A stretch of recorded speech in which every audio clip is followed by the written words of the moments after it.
이슈 털어주는 남자 김종배입니다.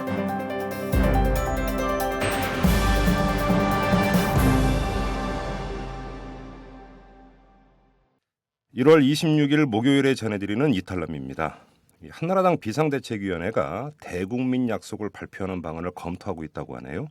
국회의원의 특권을 포기하겠다라는 내용이라고 하는데 반말하지 않고 골프 치지 않고 폭력 쓰지 않고 비행기 탈 때는 이코노미석을 타겠다 이런 내용이라고 합니다. 공공장소에서는 담배를 피우지 않겠다 이런 내용도 포함되어 있다고 하고요. 하지만 눈길을 끄는 건 따로 있습니다. 디도스 사건과 같이 잘못이 발생하면 보좌관과 연대 책임을 지겠다 이런 내용도 들어가 있다고 하는데요. 말보다 실천이 중요하겠죠. 돈봉투 사건이 불거졌는데도 모르쇠와 배째라로 일관하고 있는 한나라당 출신의 박기태 국회의장부터 어떻게든 처리해야 하지 않을까요? 그래야 대국민 약속의 진정성이 전해질 텐데 말이죠. 자, 털기 전 뉴스로 시작합니다. 카메룬 다이아몬드 광산 개발권을 둘러싼 CNK의 주가 조작 의혹 사건이 회오리 바람을 일으키고 있죠. 이 사건에 연루된 김은석 외교통상부 에너지자원대사에 대해서 감사원이 해임을 포함한 중징계를 외교부에 요구하기로 했습니다. 또 김 대사 등 직무상 불법 행위를 한 것으로 드러난 관련자들에 대해서는 검찰에 수사 의뢰를 할 방침인 것으로 알려졌습니다. 이 다이아의 꿈이 쇠창살에 갇히기 일보 직전이 됐습니다. 서울 학생 인권조례가 오늘 공포가 됐습니다. 이 서울시는 이날 발행한 서울시보에 광노현 서울시 교육감 이름으로 학생 인권조례를 게재하는 방식으로 조례를 공포를 했습니다.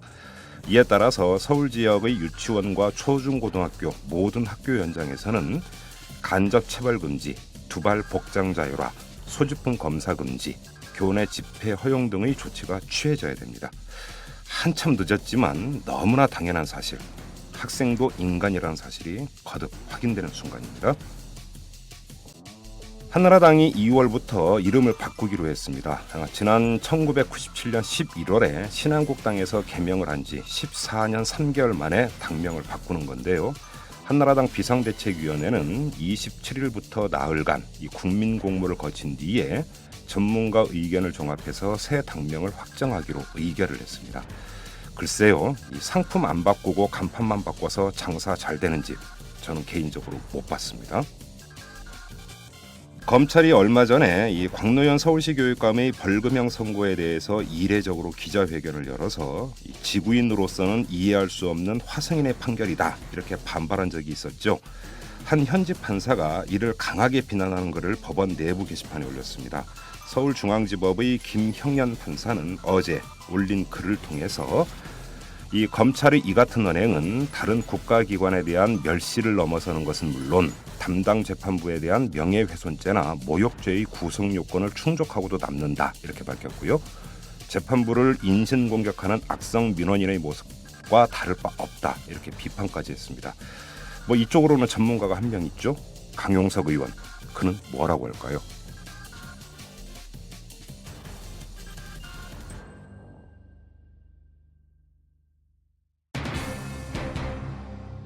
(14조) 원대에 이르는 초대형 무기 도입 사업의 막이 올랐습니다. 8조 원 규모의 차세대 전투기 사업과 2조 원 이상이 소요될 것으로 보이는 대형 공격 헬기, 해상 작전 헬기 도입 사업 모두 연내 기종 선정을 목표로 추진되고 있습니다. 건국 이래 최대 규모의 사업입니다. 대상 기종을 선정해서 6월부터 한 9월까지 시험 평가하고 이 협상을 할 겁니다. 그래서 10월 중에는 기종을 결정할 것으로 이렇게 계획을 하고 있습니다. 하지만 향후 막대한 예산 투입이 불가피한 이 사업을 임기 말인 정부가 속전속결로 추진하고 있어 여론과 정치권의 반발이 거셀 것으로 보입니다. 고도 장비, 영상 정보 장비 전부 총동원했는데 월남전에서 미국이 이겼습니까? 미국인에 이런 데 속지 마세요. 정부가 무기 도입을 서두르고 있습니다. 이 8조 2천억 원 규모의 차세대 전투기 도입을 비롯해서 무려 14조 원에 달하는 무기 도입 사업을 올해 안에 마무리 짓겠다. 이게 정부 계획이라고 하는데요. 입찰 공고 그리고 시험 평가를 거쳐서 10월까지 모든 기종 선정을 끝낸다. 이런 계획이라고 합니다. 14조 원이라는 천문학적인 돈이 드는 사업. 게다가 한 번 도입하면 적어도 수십 년 동안 써야 하는 무기 도입 사업을 이렇게 번갯불에 콩 구워 먹듯 추진해도 되는 건지 오늘은 이 문제를 한번 탈탈 털어보도록 하겠습니다. 저와 함께 이명박 정부의 무기 도입 사업 실상을 털어줄 분을 모셨는데요. 이 군사 전문 올간지죠. 디펜스 21 플러스의 김종대 편집장을 모셨습니다. 자, 편집장님 안녕하세요. 예, 안녕하세요. 그 본논의에 들어가기 전에 저하고 이름이 참 비슷해가지고 제가 끝 차이죠. 예, 제가 종종 얘기를 듣습니다. 아, 군사평론 잘 봤다 이런 얘기를 제가 듣는데 어떤 분은 저한테 혹시 친척이냐고 이렇게 물어보는 분도 계시더라고요. 예.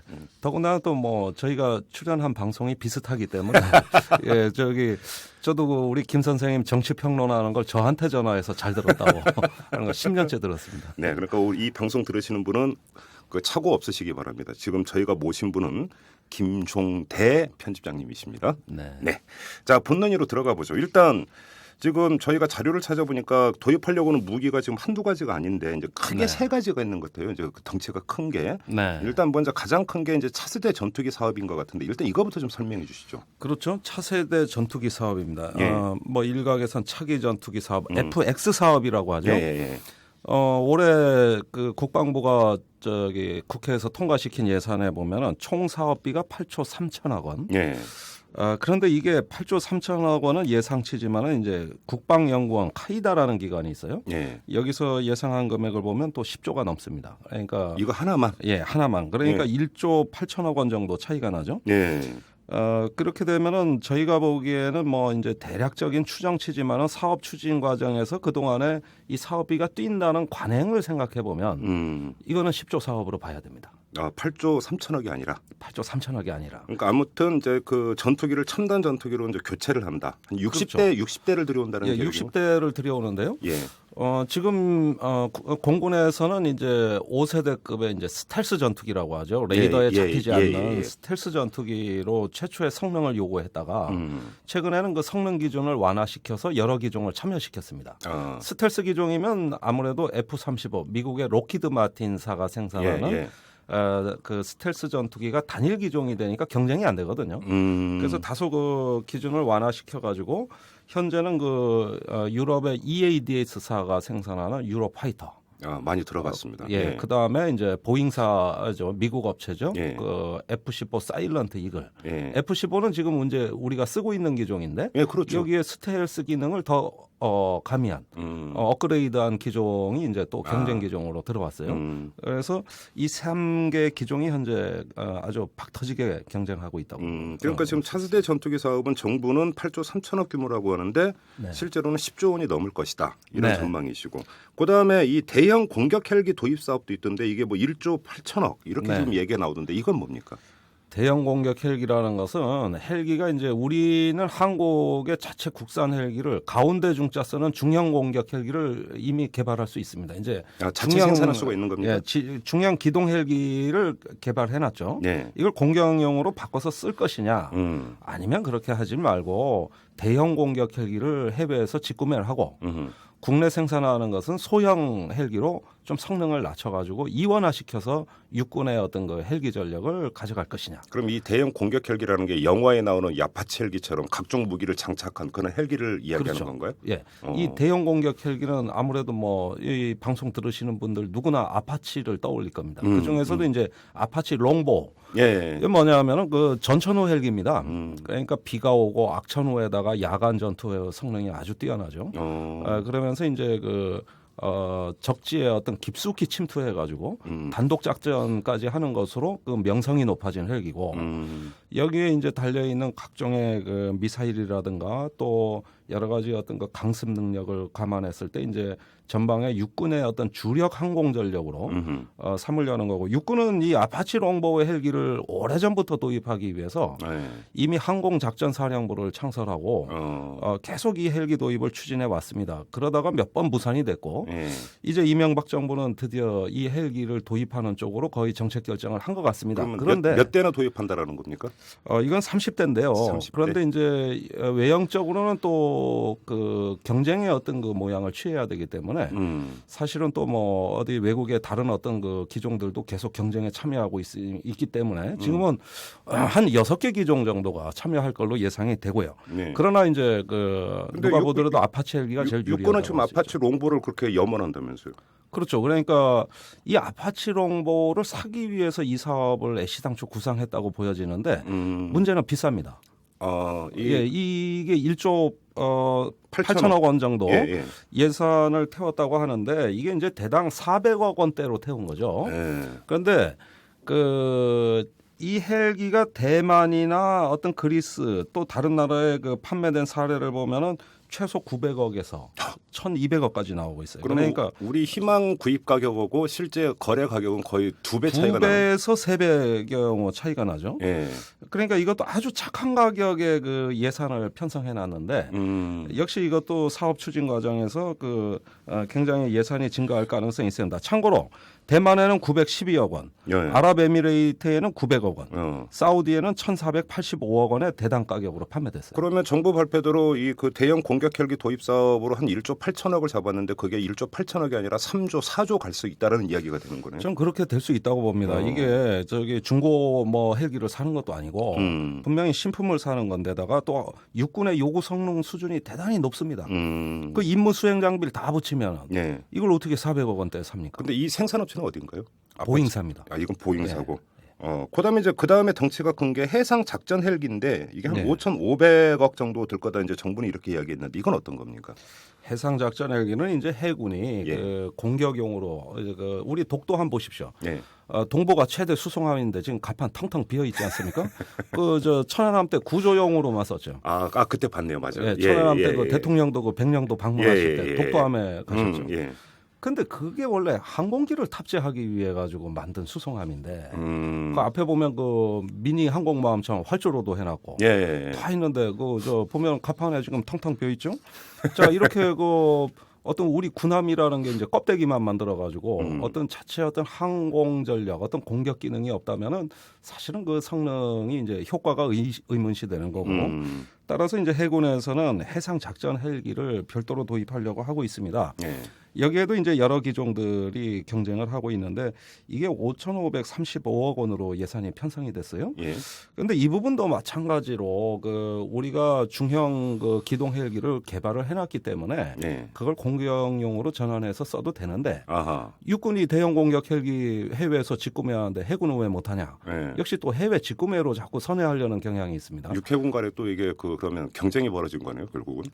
남 잘 되는 꼴을 못 보죠. 그러니까 지금 육군에 무기 도입하는 건 공군은 사실 소갈이 하고 있는 거고 또 공군의 전투기 사업 10조를 한다 그러니까 육군은 전투기 안 사고 우리 포병 전력으로 해도 되는데 왜 전투기로 자꾸 때린다 그러냐. 이렇게 해가지고 각군 간에는 서로의 무기가 타당성이 없다고 보고 있어요. 그럼 뭡니까 도대체 이게 그러면? 이제 남 잘 되는 꼴을 못 보는 거죠. 그러니까 차세대 전투기 사업은 육군이 영 탐탁찮게 보는 거고. 그렇죠. 그죠? 그다음에 육군의 대형 공격 헬기 도입은 또 해군이 탐탁찮게 보는 거. 이렇게 지금 맞물려 있다라는 거잖아요. 그렇죠. 또 공군도 대형 공격 헬기 사업을 탐탁지 않게 보죠. 그러면 그거는 이제 각 군의 입장이고 편집장님께서 보시기에 지금 언급했던 세 가지 이제 무기 있지 않습니까? 차세대 전투기, 대형 공격 헬기, 해상 작전 헬기. 도입이 꼭 필요한 겁니까? 이렇게 어마어마한 돈을 들여가면서? 저는 말입니다. 이 우리나라 군의 어떤 장교들의 수준은 세계에서 인적 자원으로 제일 뛰어난 장교들이라고 생각합니다. 아주 기량이 우수한 전투원들이 한국군에는 굉장히 많죠. 이 훌륭한 장교들이 아주 낡은 비행기를 타서 뚝뚝 떨어지고 지금 F4, F5 30년 이상 된 노후 기종들 타다가 순직하지 않습니까? 과부 제족이라고 합니다. 그러니까 이거 웃을 일이 아니죠. 그런데 많게는 공군 사관학교 어떤 기수 중에서 조종사로 인간한 기수의 순직률이 10%를 넘어 20%까지 되는 경우도 있어요. 그 정도가 됩니까? 생명보험도 안 받아줍니다. 그리고 아버지 조종사와 아들 조종사가 다 숨진 경우도 있고요. 뉴스에서 봤습니다. 보셨죠? 자, 이렇게 어떤 전투원들이 전쟁을 하지도 않는데 낡은 무기 때문에 생명을 잃는다면 안타까운 일이고. 그렇죠. 좋은 무기를 우리 전투원들한테 공급을 해줘서 아무래도 어떤 그 우수한 기량을 발휘할 수 있도록 해자는데 대찬성입니다. 예. 자, 그렇다면 무기 도입이라는 건 야전의 필요에 의해서 나와야 된다는 거예요. 그렇죠. 예. 전투원들의 생명 가치를 고양시켜 줄 수 있는 이런 무기를 도입해야 되는 건데 우리나라 무기 도입은 그런 야전에서 소요라는 것과 동떨어지게 윗사람의 실적주의, 업적주의, 또 정권 끝나기 전에 정권 말기에 한 건, 예. 뭐 이런 어떤 그 정치 논리 때문에 다분히 좌지우지된 경향이 굉장히 강하다는 겁니다. 그렇게 봤을 때 이 차세대 전투기 사업 역시 예. 60대라는 세계 최고 성능의 전투기를 소량으로 도입하는 것보다는 예. 당장 250대의 노후 전투기가 떨어지고 있는 이 마당에 예. 그 조종사들에게 대체 전투기를 우선적으로 공급해줘야 된다는 음흠. 이런 필요에 의해서 추진이 됐어야 된다. 그런데 이 차세대 전투기는 그것보다는 어떤 그 소량의 무기를 최고 성능의 무기를 가짐으로써 무언가 북한에 영향을 주고 예. 또 정권도 어떤 그 하나의 업적 실적을 예. 쌓는 예. 이런 형식으로 이것이 가는 거 아닌가. 그런 점에서 굉장히 그 어떤 사업 추진 방식 또 사업 관리의 어떤 여러 가지 어떤 그 문제점들 이런 것들이 이제 굉장히 드러나는 문제가 많은 사업이라고 인식하고 있습니다. 예, 그 점이 있고 제가 왜 그 점을 여쭤봤냐면 아까 이제 그 편장님께서 말씀을 하시면서 우리가 자체 개발한 중형 헬기가 있다라고 언급을 하셨잖아요. 네. 그러면 우리가 자체 개발한 중형 헬기를 좀 그러니까 성능을 개량한다든지 해가지고 해상 작전용 헬기나 네. 이런 걸로 하면은 네.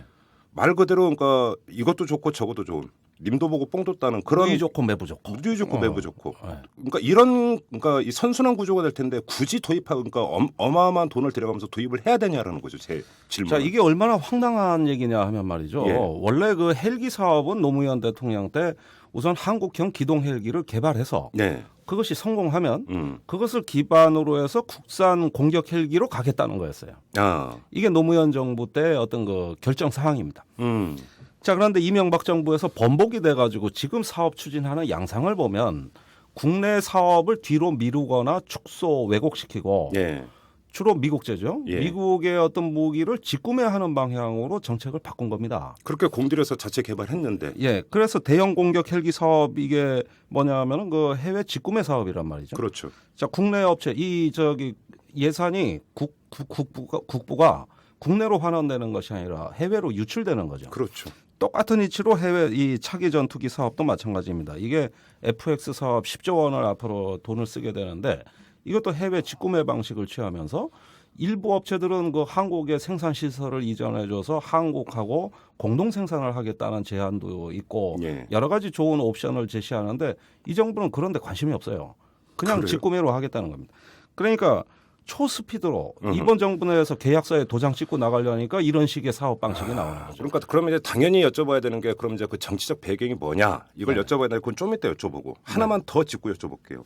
지금 이제 쭉 말씀하시면서 차세대 그러니까 전투기 도입 사업에 정부는 8조 3천억이라고 했지만 편집장님은 10조 원은 훌쩍 넘을 거다 이런 식으로 이제 언급을 하셨는데 네. 정부가 지금 추진하고 있는 각종 무기 도입 사업의 총 예산이 한 14조 원 규모가 되는데 네. 이거는 뻥튀기 된 게 아니라 정반대로 되게 축소돼서 발표된 거라는 말씀이신가요? 훨씬 늘어날 가능성이 있다라는 겁니까? 최소한 30% 이상 뛸 거라고 보고 있어요. 아, 그래요? 예, 벌써 그런 일이 일어났습니다. 이건 뭐 제가 그냥 빈말로 드리는 말씀이 아니라 예. 아까 언급하시지 않은 무기 중에 또 하나가 뭐냐면 고고도 무인 정찰기 글로벌 호크라는 게 있습니다. 예. 예, 이거를 우리가 이제 4,854억 원의 예산을 편성했는데 네. 예산을 편성하자마자 미국하고 협상이 들어갔어요. 예. 방위사업청 실무자들이 갔죠. 예. 갔더니 미국의 어떤 그 주장은 9,400억 원을 내라. 두 배네요. 두 배죠. 거의 두 배죠. 예. 4,800억이 9,400억 원. 예. 근데 더 황당한 얘기가 있습니다. 이 9,400억 원의 어떤 그 4개 세트의 무인 정찰기를 도입한다 하더라도 예. 한국에서는 운용할 능력이 없으니 그 배치하는 기준을 괌에 글로벌 호크를 배치하는 2차 기지로 괌을 설정하는 걸 계약서에 명기하자. 그럼 뭐하러 도입합니까? 우리 무기가 아니죠. 그렇게 되면은 뭡니까 이게 한국에서 한국 영토를 방위하기 위해서 우리 군이 써야 되는데 이 지상기지 시설이 그 한국에 미비하기 때문에 괌에 배치해야 그 성능 효과가 잘 발휘된다. 정말 황당하네요. 그런데 이제 미국이 글로벌 호크를 갖다가 자기네 어떤 그 공군에 그 배치하는데 돈이 없어 못 하고 있단 말이죠. 이렇게 해가지고 이제 또 미군의 어떤 어떤 전략적인 요구에도 좀 기여하면서. 그러니까 돈은 우리가 내고 근데 실제로 운영하고 이런 건 미군이 진해 그 괌기지에서 하겠다라는 거잖아요. 그렇죠. 그런데 이 얘기 나오자마자 이 사업 거의 물 건너갔습니다. 무슨 얘기냐면은 재검토 들어갔다는 뜻입니다. 예산 편성을 하자마자 까보니까 아니거든요. 말이 안 되는 거죠, 그거는. 그래서 지금 재검토 들어갔어요. 이거 될지 안 될지도 의문입니다. 그러니까 저는 이 지금까지 거명한 무기 사업들을 할 자신이 있으면 이 정부가 한번 해보라는 거죠. 이렇게 어떤 거 올해 10월까지 계약서 도장 다 찍는다는 거는 이 자체의 어떤 정확한 가격 정보도 없는 상황에서 예. 또 어떤 그 협상 조건도 명확치가 않은 상황이고 또 일부 기종은 아직 현존하는 무기도 아닙니다. 개발 중에 있는 무기고. 아, 그렇습니까? 예, F-35 같은 경우 그렇죠. 예. 자, 이게 2016년까지 들여온다는 계획인데 2016년까지 개발이 다 끝나냐는 말이죠. 지금 외신에 나오는 얘기들 보십시오. 아, 연기됐다, 실전 배치된 전투기가 했다. 아닙니까? 아닙니다. 그러니까 이거는 지금 시험 평가 과정에 있는 거고 또 개발 실패했다고 그 맥케인 상원 의원이 국회에서 연설한 거 보면은 한마디로 슬픈 비극적 스캔들이라 그랬어요. 어허. 560억 개발비를 쏟아붓고 아무것도 못 얻었다. 어허. 가격은 뛰고 예. 개발 기간은 늘어나고 예. 이렇게 해서 아직까지 미 공군이 인수하지 않은 무기입니다. 그래요? 이걸 사겠다고 하니까 기절초풍할 얘기죠. 거기에다가 10조 원을 쏟아붓겠다고? 네. 정말 이해가 안 되는데. 그러면 이제 그 본질문으로 들어가죠. 그런데 왜 이렇게 그러면 이명박 정부는 무리수를 두는 겁니까? 그것도 임기도 얼마 안 남았는데. 저도 그걸 모르겠어요. 아니 그 왜 이러는지 모르겠어요. 저도 청와대 근무해봤지만은 저는 심장이 떨려가지고 예. 이런 사업 계획 확정 못합니다. 이게 뭐 이런 역사의 죄인이 되는데. 예. 그런데 이제 그 몇 가지 짐작이 되는 건 있죠. 예. 우선 국내적인 요인하고 한미 관계 요인이 있는데 예. 국내적으로 이 정부가 천안함 연평도 사건을 거치면서 어떤 북한에 대한 적극적 억제를 표방했어요. 그렇죠. 이게 뭐냐면은 그 북한의 어떤 정권의 핵심부를 심장을 바늘로 찌르듯이 정밀하게 타격할 수 있는 능력을 갖겠다. 이런 걸 도입한다는 뉴스 자체만으로도 압박을 김정일 정권은 압박감을 받을 것이다. 예. 예, 이런 어떤 말들을 흘리면서 이 사업들을 강행하기 시작했습니다. 어허. 그러니까 대북 어떤 강압 정책의 산물일 수가 있는 거죠. 예. 그래서 일단 조급하게 서둘렀다고 볼 수 있는 거고 두 번째는 한미 동맹입니다. 이게 뭐냐면은 한미 FTA가 작년 10월에 이명박 대통령의 미국 방문을 통해서 예. 미국에서 비준이 되고 예. 경제 동맹으로 전환이 되기 시작했는데 예. 이게 10월 말이에요. 예. 그런데 그 전에 한미 동맹을 준비하면서 7월에 김태효 청와대 대외전략비서관이 미국에 갑니다. 8월에는 천영우 외교안보 수석이 또 미국에 갑니다. 이제 정상회담 준비 때문에. 준비 때문에. 예. 거기서 상당히 한미 간의 중요한 얘기들, 전략적인 얘기가 오고 하는데 뭐 그것까지 제가 다 설명드릴 여유는 없지만 네. 이 사람들이 갔다 와서 8월 말에 예. 8월 말부터 9월 초죠. 예. 이때 정부 예산안이 항상 편성되고 그렇죠. 있을 때인데 그렇죠. 이때 그 청와대가 기획재정부의 예산실장을 청와대로 불러들입니다. 아, 그렇습니까? 네. 예.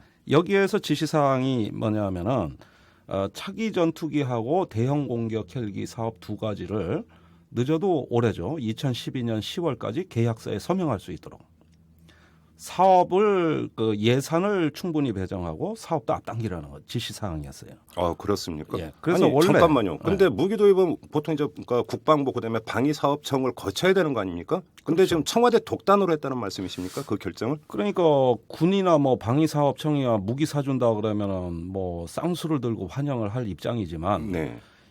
이번에 이 전투기와 헬기의 경우엔 청와대가 너무 앞서 나가니까 오히려 군이 그 속도를 따라가질 못하고 있는 형국이에요. 그러니까 그러면 국방부나 방위사업청 우리 이러이러한 무기 필요합니다라고 보고를 하고 제가 네, 받고 네. 추진한 게 아니라 네. 청와대가 단독으로 판단해서 기획재정부 실장 아, 불러갖고 그것은- 예산 편성하라 이런 겁니까? 아니 그건 좀 오해 소지가 있는데 예. 그 국방에서 획득 절차라 그래요. 무기 도입하는 절차는 군이 이러이러한 무기가 필요하다는 소요는 항상 있었습니다. 그걸 어디에다가 명기했냐면 합동 장기 전략기획서라고 이것도 어려운 말 나가는데 예. 제이샵이라는 거 있어요. 예. 이게 이제 뭐냐면 하나의 바이블이에요. 여기에는 이런 무기들에 대한 도입 그러니까 소요가 다 반영돼 있습니다. 그런데 이것을 실제 사는 건 돈이 있어야 사는 거 아니겠습니까? 그렇죠. 자, 이게 바로 정책 결정이고 청와대나 국방부가 하는 일이에요. 예. 군에서는 이런 소요가 있으니 이걸 인정해 주자는 거죠. 그런데 이제 그걸 인정해 주는 게 이제 예산을 편성하는 과정이라고 볼 수 있는 것이고 예. 예산을 편성한 그때부터 이제 검토 절차가 들어갑니다. 어허. 이제 비행기가 실제 성능이 나오는가, 음. 도입 조건은 적정한가, 가격은 뭐 우리 예산가하고 비교해서 합리적인가 이런 것들은 예산이 편성된 이후 얘기란 말입니다. 네. 그러니까 지금 그 청와대 얘기는 예산을 급히 편성을 하고 그것도 충분히 편성을 해서 사업을 빨리 진행을 해가지고 1년 안에 그 절차를 다 마쳐라. 이런 얘기가 되는 건데 통상 이게 1년 안에는 안 된단 말이죠. 한 2, 3년은 그 계속 사업을 추진해야 이게 기종에 결정되는 아니 건데. 가격 협상도 협상이지만 이게 이제 성능 평가도 하고 다 해야 되는 거 아닙니까? 그렇죠. 그게 그걸 어떻게 한 달 만에 다 끝내라는 거죠. 그 말이 됩니까 이게? 무슨 뭐 가전 제품 사는 것도 아니고. 아니 그러니까 그 청와대 군대 안 갔다 온 사람들이 많아가지고 이게 그런데 제가 이런 얘기를 하면 청와대가 알아들을까 나 참 그게 더 걱정인데 아니 그 저 병역법 위반자들이 말이죠. 네. 그러니까 이 군대라는 건 이런 절차로 되는 것이다. 이걸 좀 뭘 어떻게 좀 합리적이고 차분하게 설명하려 하더라도 막 윽박지르고 하라면 하지 뭔 말이 그렇게 많냐 이거예요. 심지어는 저기 방위사업청 관계자한테 이 계획대로 사업 추진 못하면 문책하겠다는 얘기를 했다는 말도 들립니다. 누가 청와대 누가 그렇게 말을 했답니까? 그거는 누구라고는 얘기 못하겠습니다만 저 병역법 위반자입니다. 그래서 이게 뭐 조금 더 구체적으로 얘기하자면 눈 나빠서 군대 안 가신 분인데. 네, 뭐 대충 누군지 알겠습니다. 뭐 그런데도 안경은 안 쓰는 거 보니 참 희한해요. 그런데 저기 이런 식으로 윽박지르고 문책하겠다 그러니까. 아니 물리적으로 안 되는 걸 가지고 이것도 뭐 정권 말기에 말이죠. 2012년 10월 즉 대선을 한 달 반여 남겨놓은 시기 아닙니까? 아니 이 시점에 계약 국책사업에 도장 꽝꽝 찍고 나가겠다 그러면 이건 뭐 먹튀도 아니고 말이죠. 안 되면 되게 하라는 말은 참 많이 들었지만 군대 안 갔다 온 분이 그런 정신으로 밀어붙인다는 게 참 이게 부주합니다. 아무튼 예, 그런데 말입니다. 예. 한미 정상회담을 앞두고 김태호 그 기획관부터 해가지고 천영우 수석이 미국 갔다 와서 이제 청와대가 급히 서둘렀다는 이야기는 네. 이 무기 도입이 한미 정상회담에서 일정한 선물 용어로 어떤 그 추진했다라고 하면 그러면 정황이 될 수도 있거든요. 해석이 네. 그런 해석에 동의하십니까? 자, 이 어떤 외교 관계에서 그런 부분이 어떤 구체적으로 정상회담에서 거명됐다고는 저는 생각하지 않습니다. 네. 그것은 일종의 어떤 수면 아래에 존재하는 메커니즘이라고 말씀드릴 수 있겠는데 왜 이 무기 도입이 한미 관계에서 중요한가 한번 짚어볼 필요가 있겠죠. 예. 최근에 미 국방부가 그 향후 10년 동안 4,500억 달러 국방 예산을 감축해야 됩니다. 예. 그런데 이것도 그 슈퍼위원회 미국의 초당적 위원회에서 검토해 본 결과 그거 갖고 안 된다는 거죠. 더 감축을 더 더 해야 된다. 감축하라는 거죠. 그러면 지금 예상치로는 10년간 6천억 달러의 국방 예산을 줄여야 됩니다. 미국의 방산업체가 비명을 지르죠. 이제 미국 국내 그 거대 방산 기업들의 어떤 무기를 사줄 수가 없는 겁니다. 설령 사주더라도 규모가 준다든지 그렇죠. 도입 시기가 늦춰진다든지 그렇죠. 아니면 대금 지불 시기를 늦추는 방법으로 네. 방산업체로 가는 어떤 돈을 줄이려고 하겠죠. 네. 그 결과 록히드나 보잉 같은 업체들이 지금 대규모 해고를 하고 있습니다. 아 그렇습니까? 예, 한번 해고할 때 여기 몇천 명이에요. 어떨 땐 10,000명이 넘고요. 보잉사만 해도 협력업체 2만 개입니다. 어허. 자, 이런 어떤 거대 조립 라인을 가진 데서 물량이 축소된다는 건 치명적이죠. 예. 근데 오바마의 제일 관심사가 뭡니까? 일자리입니다. 그렇죠. 예, 일자리 창출 때문에 한미 FTA도 한 거 아닙니까? 예. 여기에서 우리가 그 미국의 방산업체에 무기를 사준다는 뜻은 그렇게 어떤 그 줄어드는 일자리를 다소 그 충격을 완화해 주는 거죠. 그럼으로써 이제 그 미국의 방산업체가 하나의 어떤 그 생산 라인을 유지할 수 있는 그 그러면 여건이 마련이 됩니다. 국민 세금 들여갖고 미국 방산업체 살려주겠다는 얘기잖아요. 지금 그 얘기는 간단히 정리를 하면. 그러니까 국산 무기 개발 계획이 있는 거 뭐 좀 돈을 국내에다가만 떨궈도 좀 더 억울한데 예. 이거를 그 직구매 방식으로 다 국부를 유출하는 방향으로 간다는 데 대해서는 경악을 금할 수가 없죠. 그 저기 이명박 대통령이 디트로이트의 GM 자동차 생산 공장에 가서 뭐라 그랬습니까? FTA 체결되면 여러분들 일자리 안전하다 그러지 않았습니까? 예. 그것보다도 이건 규모가 훨씬 큰 거예요. 그렇죠. 그럼으로써 하나의 어떤 그 방위 산업체가 하나의 어떤 조립 라인을 유지할 수가 있게 되는 것이고 또 록히드나 보잉은 미국의 국민 기업입니다. 음. 그 대규모 일자리 창출로 존경받는 기업이에요. 딴 게 아니고. 네. 자, 그럼으로써 이제 한미가 그 부담을 공동으로 부담을 해주는 것이라고 볼 수 있겠죠. 그래요. 이슈 털어주는 남자? 뭐 저는 뭐 털어봐야만 먼지밖에 안 나오는 도덕적으로 완벽한 남자다. 그런 저는 생각을 가지고 있는 것입니다. 근데 얼마 전에 그 공개된 위키리크스 이제 비밀 전문 이런 걸 보면은 어떤 내용도 있냐면 미국 정부가 이제 주한 미국 대사를 통해서 한국 정부에 미국산 무기를 사라고 이제 압박을 했다. 뭐 이런 내용도 이제 이제 눈에 띄고 한 경우가 있었는데 네. 이번 무기 도입 과정에서 혹시 그런 그러니까 정황이나 징후는 전혀 포착이 안 됩니까? 그런 징후가 있죠. 있습니까? 최근에 어떤 그 주한미국 대사관이라든지 예. 아니면 여기 현지에 나와 있는 이제 주한미군 그 정책직에 있는 사람들을 보면은 한국에 대한 무기 체계, 무기 판매에 굉장히 관심 많습니다. 어허. 아주 주요 업무로 취급하고 있어요. 그런 이유 중에 하나는 미국의 어떤 방위 산업의 어떤 그 해외 시장 개척이라는 네. 이게 미국의 국가 이익에 상당히 어떤 그 직결되는 중요한 비중이 예. 점점 이제 그 중요성이 커지고 있고 이런 맥락도 있지만은 주한미군이 지금 별 전력이 없습니다. 아시다시피 한미 동맹 뭐 강화했다고 현 정부가 이제 주한미군 감축을 유보했다 그러지만 그 사이에도 주한미군 핵심 전력은 다 빠져나갔어요. 아파치 헬기 이라크로 가버렸죠. 그다음에 지금 우리 한반도 감시하는 눈이라고 할 수 있는 U2 정찰기 예. 이제 내년 후년이면 다 빠져나갑니다. 그리고 이제 전방에 화력 별거 없습니다. 말하자면 보병부대. 보병만 남는 거네요. 보병만. 예. 그러니까 이런 식으로 빠져나가다 보니까 전 세계 사성 장군이 지휘하는 어떤 해외 부대 중에서 아파치 헬기 대대가 없는 데는 여기밖에 없습니다. 그렇습니까? 예. 그러니까 이게 뭐 이제는 기획사령부예요. 이래 되다 보니까 어떤 자기네 어떤 전력의 공백이 발생이 되는 것이고 이 전력의 공백을 메울 수 있는 방법은 한국이 빨리 전력 증강을 해서 무기를 도입해서 연합방위력으로 예. 이것을 보완해야 된다는 이런 필요성을 강력히 제기하고 있는 겁니다. 그래서 파네타 미 국방장관이 작년 10월 말에 한미 연례안보 협의회 참석자 서울에 와가지고도 한국의 국방 예산 증액을 아주 강력하게 역설했어요. 국방 예산 증액은 곧 미국 무기 구매로 연결이 되는 것이고 네. 연합방위력 증강으로 연결이 되는 것이고 이런 점에서 이제 미국은 한국이 지금 GDP의 2.6% 정도를 국방비로 쓰고 있는데 이걸 한 4% 정도는 증액해야 된다는 입장입니다. 어우. 그러니까 지금보다 국방비를 한 60% 내지 70% 그러네요. 정도는 증액하라는 얘기죠. 그러면 지금 또 하나 여기서 정리를 해야 될 게 지금 한미 관계가 그렇고 미국이 지금 한국을 그런 식으로 그러니까 좋게 표현하면 요구고 나쁘게 표현하면 압박인데 그렇게 한다면 네. 뭐 이제 기종 선택을 두고 예를 들어서 입찰을 받고 뭐 여러 나라의 어떤 여러 기종이 경쟁을 한다 한들 네. 결국은 미국의 보잉사 기종이나 로키드 마틴 기종이 선택될 가능성이 높다. 결국 네. 이런 전망이 또 연결이 되는 거거든요. 뭐 말은 안 하지만 다 그렇게 알고 있죠. 예, 그런데 우리나라가 이제 그렇게 해서 미국 무기 지금도 도입 1위 국가예요. 전 세계에서. 그런데 이제 부동의 1위로 그 위치를 굳히는 것이고 미국 입장에서는 그렇습니다. 이제 전 세계 어떤 세계 분쟁 중에서 네. 어떤 이렇게 최고 성능 5세대 무기가 이제 동원되는 분쟁이 거의 없습니다. 저번에 리비아 가다피 때 보십시오. 네. 세계 전투기란 전투기는 다 몰려갔죠. 그랬죠.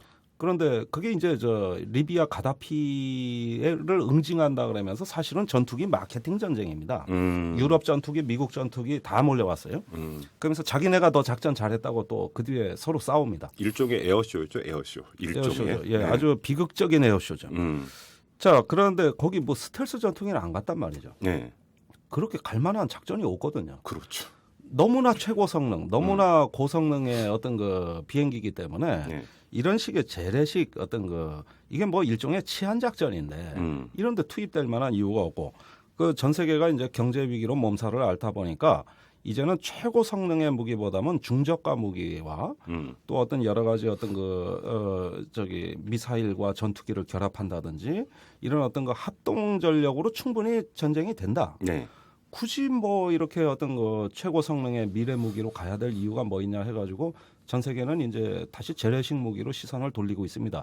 그러는데 우리만 유독 최고 성능의 무기를 추종하다 보니까 결국은 미국 무기 도입 1위 국가. 이제는 뭐 얼마 있으면 미국 무기를 떠나서 전 세계 무기 도입 1위 국가가 곧 되는 거죠. 그건 저는 이명박 정부 하에서 확실히 1위의 영광을 안게 된 거라고 봅니다. 알겠습니다. 자, 그러면 이제 그 한미 관계에서 이제 그 나타나는 문제는 그 정도로 짚고 이제 다시 국내로 돌아와서 순수 정치적인 요인을 한번 짚어보죠. 네. 이명박 정부의 지금 무기 도입 사업 너무나 초스피드로 진행이 되고 있고 네. 상당히 부실하게 진행이 되고 있는데 그럼에도 불구하고 이렇게 진행하는 이유, 네. 그러니까 실적에 연연하기 때문이라고 보십니까? 그러니까 정권 말기에 도장 찍고 나가겠다. 네. 예, 다음 정부에는 선택권을 주지 않겠다. 왜요? 모르죠. 왜 그럴까요? 그러니까 2013년에 전국이라는 게 이제 한반도의 평화 공존이 될지도 모르고 북한의 김정은 위원장 이후 체제와 우리 한국의 새로운 대통령이 앞으로 평화 공존을 이룰지. 네. 물론 뭐 그 반대 그 경우도 있을 수 있겠습니다만 알 수가 없는 상황이죠. 네. 그런데 이제 북한에 대한 어떤 강압적 전략을 선호하는 그걸 신봉하는 현 정부의 어떤 대북 강경주의자들, 예. 북한에 대한 어떤 확실한 전력의 우위를 달성할 뿐만 아니라 유사시에는 북한의 정권의 수뇌부를 제거할 수 있는 예. 이걸 뭐 영어로 참수 전략이라고 합니다. 무시무시한 캡테이션이라고 하는데 예. 이제는 그 북한 전체를 쓸어버리는 게 아니라 그 북한의 지휘부만 제거하면은 다 사회 시스템을 마비시켜서 전쟁을 이길 수도 있다는. 콕 찍어서 정밀 타격해버리겠다. 정밀 타격해버려. 예. 심장을 바늘로 찌르는 거죠. 뭐 주먹으로 뭐 어퍼컷 치고 라이트 훅 치고 뭐 이럴 필요가 있냐. 예. 심장을 바늘로 찌르는 거죠. 이런 어떤 정밀 억제 타격에 대한 어떤 그 강한 집착 이런 것들이 이제 그 전투기를 은밀하게 침투해서 핵심 부분만 타격하는 여기에 이제 최고 성능의 전투기가 필요하다는 강박관념 이런 것들이 이제 그 군사적으로 하나의 어떤 그 타당성을 구성한다고 할 수 있는 것이겠고 거기에다가 이제 그 지난 정권이 그 대규모 방산 비리로 굉장히 비자금을 조성했다고 믿고 있어요, 이 사람들은. 이명박 정부가? 아니 이명박 정부에 있는 사람들이 지난 정권 그러니까 김대중 노무현 정권이나 네. 김대중 정권에서 방산 비리로 비자금을 조성했다 이렇게 그렇게 믿고 의심을 있어요. 품고 있다는 겁니까? 예. 그 의심을 가지고 5년 지금 4년간 뒤져봤습니다. 그래서 어떤 식으로 뒤졌습니까? 그 무기중개상 조풍원 씨를 구속해가지고 아, 이름 기억납니다. 예. 1년 가까이 가다 놓고 들들 볶았죠. 한 건 부르라고. 그때 이제 김대중 정권하고 그러니까 연결돼 연결돼 있다고 판단을 한 거죠. 그렇죠. 예. 한 건도 못 찾았죠. 아. 적어도 1조 원 이상은 찾을 수 있다고 봤는데 음흠. 이 수사가 진행된 거는 2008년 7월에 그 촛불 시위 말기에 예. 청와대 지시로 시작된 겁니다. 아, 그렇습니까? 예. 그런데 못 찾았죠. 유유히 검찰청을 걸어서 나왔습니다. 예. 그다음에 이제 최근에는 또 김영완이라는 그 사람을 또 저기 불러들여 가지고 얼마 전에 귀국했었죠. 조사받고 나갔죠. 조사받고 나갔죠. 예. 뭡니까? 이거 저기 지난 정권과 한 건 부르라는 얘기 아닙니까?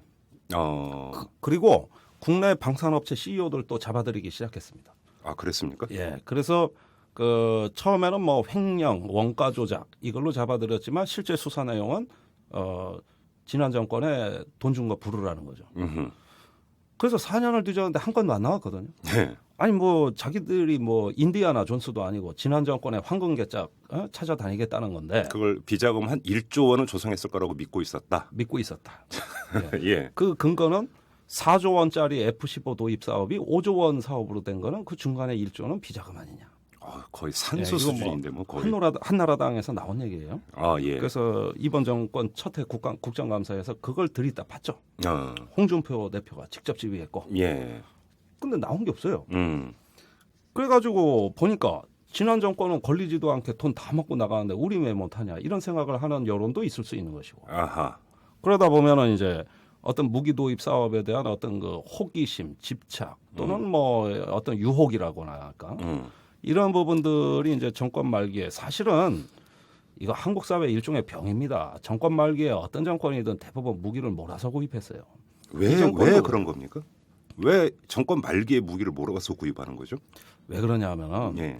정권 초기에는 예. 지난 정권이 정권 말기에 구입했던 무기를 조사하는 데 시간을 다 보내요. 혹시 뭐 비리나 이런 거 있나 해가지고. 그렇죠. 저기 김영삼 정권 때 율곡비리 수사가 대대적으로 진행됐죠. 아, 유명한 사건이죠. 그래서 무명의 감사원장 이회창 씨가 전국적 인물된 거 아닙니까? 네. 그 율곡비리 감사 때문에 그런 겁니다. 저거 뭡니까? 노태우 정권 말기에 했던 사업 조사하는 거 아닙니까? 예. 그리고 김영삼 정권도 정권 말기에 또 문제가 되는 사업들 돈 뭐 계약금, 중도금, 착수금 다 줘가지고 몽땅 다 집행했죠. 예. 이걸 DJ 정부 때 초기에는 터느냐 마느냐 하는 문제로 또 몸살을 앓았어요.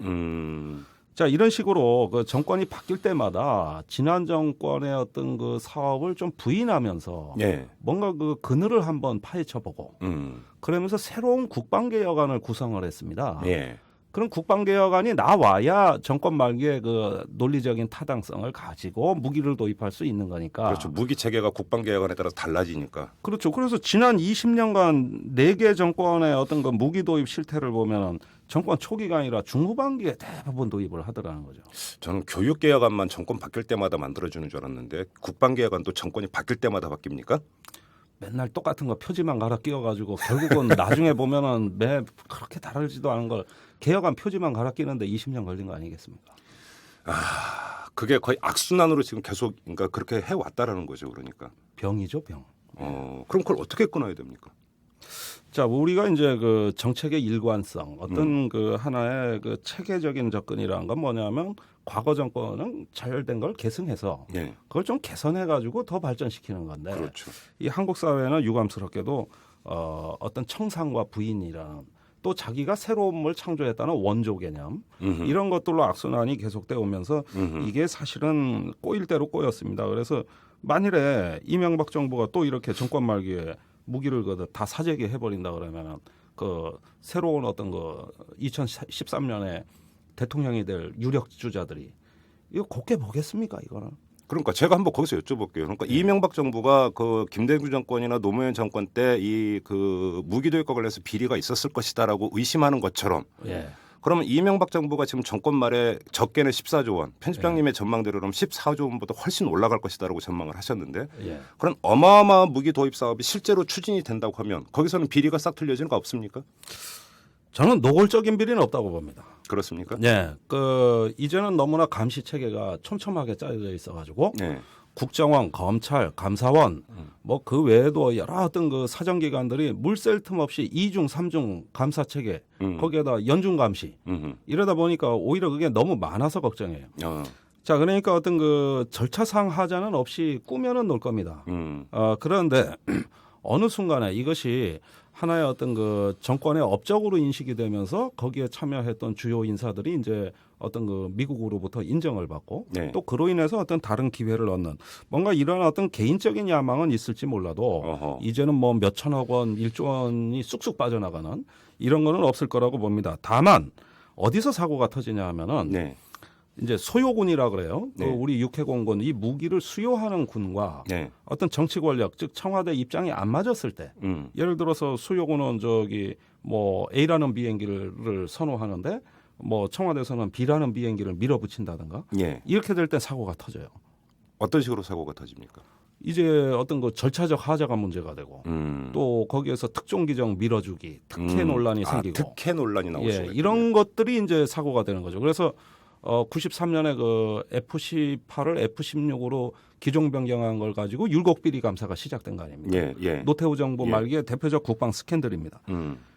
이런 식으로 발전할 수 있는 어떤 그 소지를 제공함으로써 무기 도입 전체가 불신을 받는 예. 이런 어떤 사회적 현상으로 연결될 가능성이 있다는 거죠. 그러면 자 14조 원 규모 이건 최소입니다. 14조 원 규모의 무기 도입 사업을 지금 뭐 초스피드로 밀어붙이려고 하는데 네. 지금 편집장님 말씀은 어떤 식으로든지 이건 좀 제어가 돼야 된다는 말씀이시죠. 이렇게 날림으로 갈 수는 없는 문제라는 거 아닙니까? 그렇죠. 그 우선은 충분한 협상 기간, 그 다음에 가격 정보의 정확한 산출, 예. 그 다음에 세 번째 제일 중요한 게 있습니다.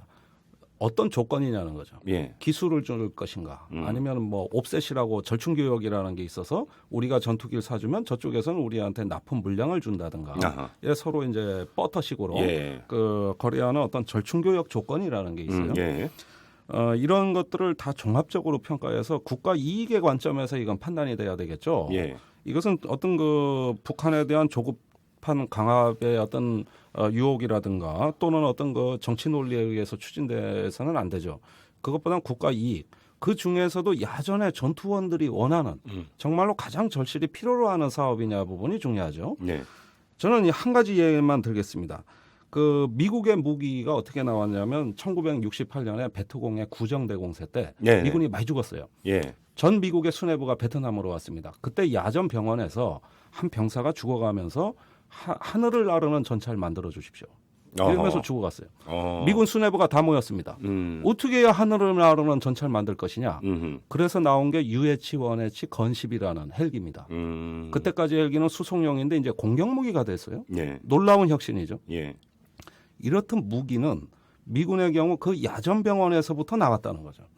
우리 이 무기가 야전에서 나온 것이 아니라 정권 말기에 이제 실정 뭔가 보여주기식으로 우리 전투원들의 어떤 다급한 요구와 무관하게 간다 그러면 이건 역사적 심판을 받아야 됩니다. 네.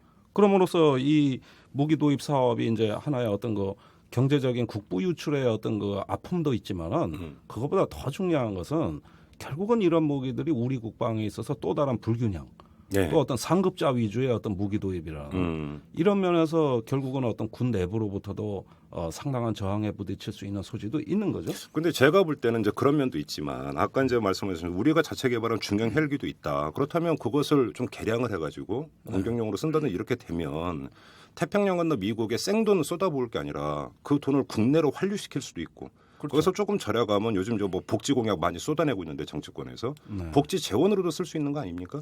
당연하죠. 자, 차기 전투기 사업 F-35 얘기 제가 자꾸 드립니다만은 이미 한국형 전투기 개발 사업이 있습니다. 아 예. 예. 그다음에 대형 공격 헬기 사업 아파치 얘기 자꾸 합니다만 한국형 중형 헬기 개발 실적이 있습니다. 네. 애시당초 그걸 개발한 이유는 우리가 언젠가 미국 전투기, 미국 헬기로부터 독립을 해가지고 한번 자주적으로 무기를 만들어서 우리도 한번 도전해보자. 예. 이래서 시작된 사업들이에요. 방산 자주하러 가야죠. 예. 근데 요거는 다 죽이고 또는 연기하고 예. 직구매를 우선시하는 거죠. 자, 이게 이제 이것도 우리 군의 하나의 병폐라고 얘기할 수 있는데 이스라엘 보십시오. 일본 보십시오. 우리하고 비슷한 어떤 그 국방 여건에서도 자주적인 어떤 그 방산 기반 쪽으로 눈을 돌린 결과 네. 오늘날 우리 이스라엘 무기 도입하느라고 쩔쩔매지 않습니까? 그렇죠. 예. 이스라엘이 뭐 돈이 많아가지고 그랬겠습니까? 이게 국방의 장기적인 그 우리의 어떤 가야 될 방향이다. 이래서 그랬던 네. 거죠. 네. 근데 우리나라는 방산 기반을 국내 업체는 다 죽이고 토종 기업 죽이고 외국 업체에 종속돼서 언제까지 연년셋에 이제 그 외국에 종속되고 의존해야 되는 결국은 그게 뭐 이런 기술 집착의 문제만이 아니라 미국 의존성이라고 하는 더 큰 문제 때문이다 이런 말씀이시겠네요. 그렇죠. 그렇게 해서 또 들여온 무기 내용을 뭐냐 보면은 미국이 거의 어떤 도태 직전에 재고 물량을 활용한다든지 네. 아니면 철거 직전에 생산 라인을 활용해 가지고 연명해 주는데 한국에 무기를 준다는 거죠. 달라 그럴 때 주는 것도 아니고 질질 끌다가 네. 예, 이제 저기 진을 다 빼놓고 주는 거죠. 우리 그 F-15 전투기 그 2002년에 도입 결정했지만 원래 전두환 대통령 때부터 도입하려고 했던 무기입니다. 예, 그런데 그 전에 다른 재래식 전투기 주다가 나중에 또 그걸 팔아먹고 그러다 보니까 우리가 원하는 시기에 원하는 무기를 가지는 방법은 결국은 자체적으로 개발 능력을 갖는 수밖에 없고 그렇죠. 그렇다면 한국이 세계 최고의 성능의 전투기는 개발을 못할지라도 네. 어느 어떤 그 중저가 또 어떤 그 중간 규모의 그 항공기 정도는 개발을 해서 지금쯤이면은 이미 그게 한국에 떠다니고 있어야 됩니다. 한국 영웅이. 원래 박정희 전두환 뭐 그 뒤에 대통령도 다 그걸 얘기했어요. 근데 지금에까지 와서도 아직도 개발하고 있다는 이 얘기거든요. 그러면서 이제 그 한국이 전투기를 개발하겠다 그러면 바로 미국에서 견제가 들어옵니다. 네. 뭐 기술 통제를 한다든지 여러 가지 방법으로 이제 견제가 들어오는 거죠. 그렇게 함으로써 결국은 무기 체계가 종속되는 이 현실을 벗어날 수 기술 없게 통제까지 합니까? 그게 뭐냐면 저 엑스포트 라이센스라고 EL이라는 게 있습니다. 그 예. 수출 허가. 아. 이제 한국의 그 기술이나 장비를 수출 허가해 주는 건데 이제 이스라엘이나 나토에 비해서 우리한테 불리한 조건으로 여러 가지 어떤 수출 품목을 통제한다든지. 동맹국이라면서요. 이제 동맹도 여러 동맹이 있죠. 이거 제가 너무 이거 열받아서 얘기인데요. 예, 그런데 이제 한미 동맹이 그만큼 수직적이고 의존적인 체계였던 걸 조금 더 수평적이고 호혜적으로 바꿔서 우리가 고쳐서 써야 되는데 네. 그런 점에서는 아픔이 많았죠. 마지막으로 이런 질문을 드릴게요. 지금 이야기를 쭉 나누다 보니까 이게 보통 심각한 문제가 아닙니다. 거기다가 왜 그러냐면 뭐 한나라당이나 민주통합당 가리지 않고 지금 뭐 이제 그 사회복지를 계속 언급을 하고 있고 어마어마한 이제 재원이 필요한데 네. 그러면 더더군다나 정치권이 관심을 기울일 필요가 있는데 지금 정치권에서 이 무기도입 문제에 대해서 쟁점하는 걸 제가 본 기억이 없습니다. 왜 정치권은 이렇게 지금 뒷짐지고 있는 겁니까? 바쁘신 분들 아닙니까? 정치인들이죠. 그분들이야. 그런데 그 작년에 국정감사 예산 심사 때 이 문제가 많이 얘기가 됐습니다. 그런데 이제 지금 그분들은 또 정치의 계절을 맞이해서 다른 일에 좀 신경을 쓰고 있지 중요하다는 것 정도는 다 압니다. 자, 그런데 이런 정서도 있는 것 같아요. MB 정부가 그럼 해볼 테면 해봐라. 이게 되겠냐? 어차피 안 될 거다. 어차피 안 될 거다. 어허. 예, 언론에서도 그렇게 보는 사람들이 굉장히 많아요. 예. 10월 달에 계약서 서명이라는 이 사업 추진 일정이 비현실적이기 때문에 이 부분은 뭐 제 얘기가 아니라 그 작년 예산 심사 때 국회 국방위원회 수석전문위원 보고서에도 그렇게 적시를 하고 있습니다. 그러니까 자꾸 그렇게 꼼수 부려봤자 안 된다고 보는 사람들이 또 많아요. 그래도 다른 건 몰라도 밀어붙이기는 잘하잖아요. 글쎄 이제 밀어붙이는 것도 국내에서는 잘하는데 이렇게 특수한 영역 어떤 군과 관련돼 있고 또 미국과 관련돼 있는 부분들 이런 거는 잘못 밀어붙이면 또 해외에서 망신이죠. 그리고 우선 군이 자기들이 제대로 된 절차를 거쳐서 구입하고 싶고 또 그램으로써 인정받고 칭찬받고 싶지. 예. 이걸로 욕먹고 예. 정권 바뀌고 조사받으러 다니고 굴비역듯이 쭉 또 묶여 다니고 이거 말이 국격이 낮아져서 말이 됩니까 이게? 어차피 안 될 것이다. 예. 그 전망이 좀 그 제대로 현실화됐으면 좋겠습니다. 지금 제가 안 된다 그러면 저쪽에 청와대는 더 하려고 그러죠. 항상 저하고는 그랬으니까요. 그랬습니까? 예, 일종의 제가 약 올리는 거 아니겠습니까? 안 될 거다.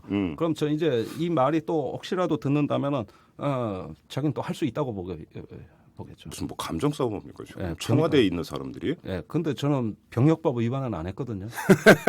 저 양반들은 뭐 주로 그분들이 하시는 것 같네. 예. 아무튼 그 지금 편집장님의 그 전망에 따르면 거의 20조 원에 육박할 정도로까지 지금 예산 규모가 커질 수도 있는 게 지금 무기 도입 사업입니다. 이거는 도저히 손가락으로 가늠할 수 없는 천문학적인 액수인데 이것을 얼마나 절약하고 어떻게 그 달리 쓰느냐에 따라서 국민들의 복지가 달라질 수 있는 아주 직결돼 있는 문제입니다. 이건 단순한 군사 문제만은 아닌 것 같고요. 이 방송을 들으시는 우리 애청자 여러분들 한 분 한 분 모두가 관심을 기울이고 예의주시해야 되는 그런 사안이 아닌가 싶습니다. 자, 이야기는 이 정도로 마무리를 해야 될 것 같습니다. 자, 김종대 편집장님 지금까지 수고하셨습니다. 감사합니다. 네. 오마이뉴스 새해 강좌가 시작됩니다. MBC 라디오 손에 잡히는 경제를 진행했던 홍기빈 박사가 딱딱한 책 속의 경제학을 쉽고 부드러운 생활 경제로 바꾸어 드립니다. 홍기빈의 신자유주의와 한국의 정치 경제. 1월 31일부터 4주간 매주 화요일 저녁에 열립니다. 수강 신청은 school.oma이뉴스.com 오마이뉴스 주소 앞에 스쿨을 넣으시면 됩니다.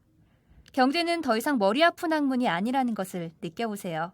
쉽고 편한 경제의 세계로 여러분을 초대합니다. 속 시원하다. 이탈람 아저씨 이것도 한번 털어주세요. 이것도요. 요것도요. 저것도.